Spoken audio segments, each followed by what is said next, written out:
coin has been tossed, and Smirin has the white pieces. And amazingly enough, Danny, this is a repetition of what happened in Moscow. The players were even after the first two games, and now again Smirin has the white pieces as he did then, Anand the black pieces. But if Anand draws the game, he wins the match. That's right, but Smirin has a time advantage, has a 1 minute time advantage to compensate for that. So it's all down to this game. Smirin opens with his favorite e4 move, and Anand playing symmetrically for the moment. Smirin lashing out with his pawn. So this is a typical opening that Anand uses. He's used it in many big-time competitions. He's won a lot of games with it.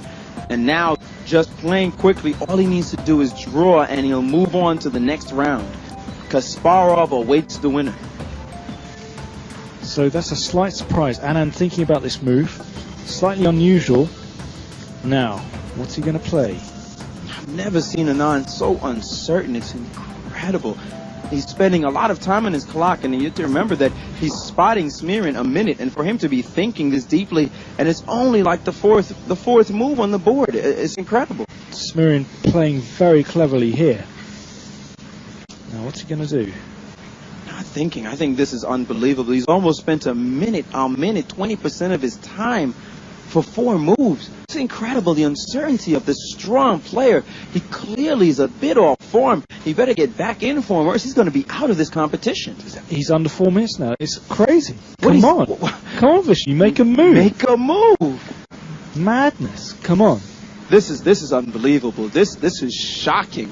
I'm stunned to see it. He's thinking this long on this, the 4th move of the chess game, analyzing what I do not know, but Smirin has successfully thrown him off, and now he's used a minute and 30 seconds to think about 4 moves. This is completely ridiculous. He's putting himself into a deep, deep hole.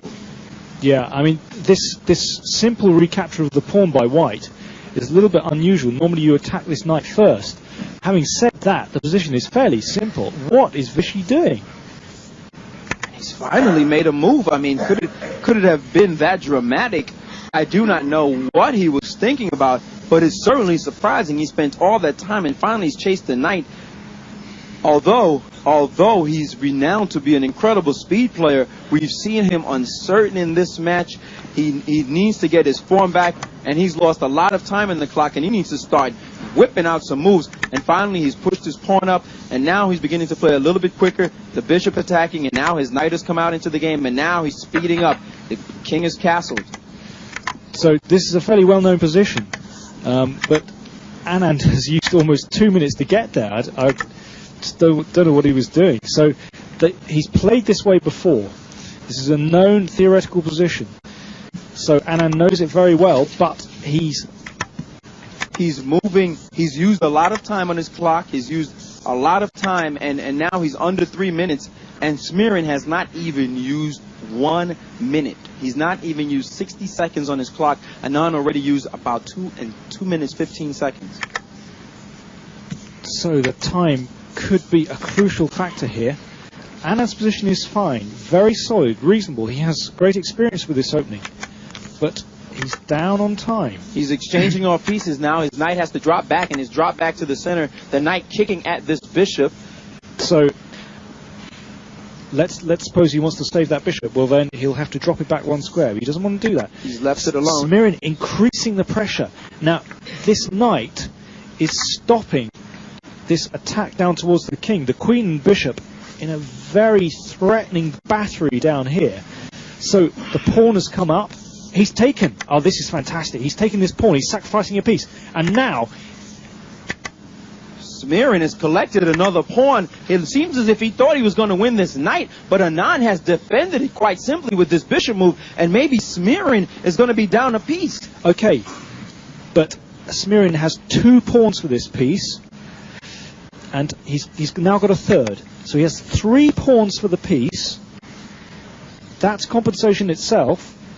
I can't help but think, though, that Anand up a piece is a lot more confident. He's starting to move like his old self. He's gotten the challenge, and he's going to try to meet it, moving much quicker, moving his king now up that dangerous, deadly diagonal, He's put it in the corner, hiding it, and he has a piece. But as you said, Danny, 3 pawns for it is what White has. Yeah, but I mean, I would prefer White's position here, definitely. And at least Anand has something to go for now. It's fairly clear where his chances lie.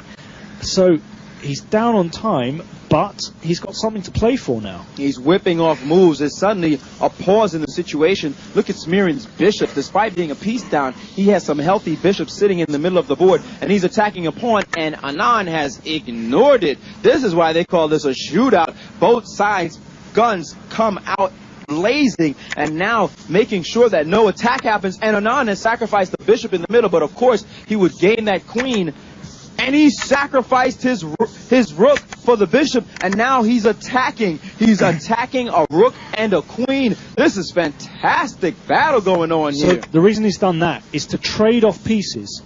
There you go, he's just trading more pieces off the board, and it seems he's about to win not just 1 pawn but 2. He's ripping a rook. No, in fact, he's only going to win 1 pawn, and he's up a piece.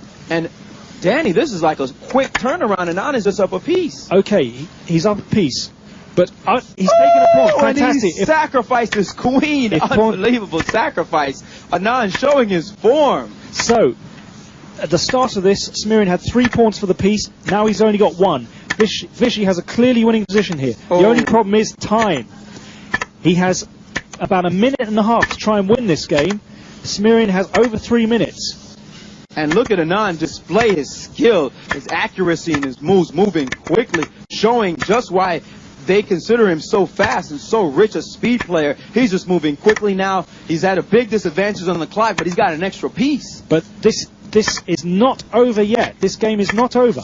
Anand has only 1.5 minutes to try and win this game. Oh, but look at that position. The pieces. Oh, and he thumped that rook down with authority. And bam, he's ripped off all the extra pawns. He's just got a pass pawn. And look at him make a minute look like a year. He's ripped another pawn off the board. Anand seemingly coming back.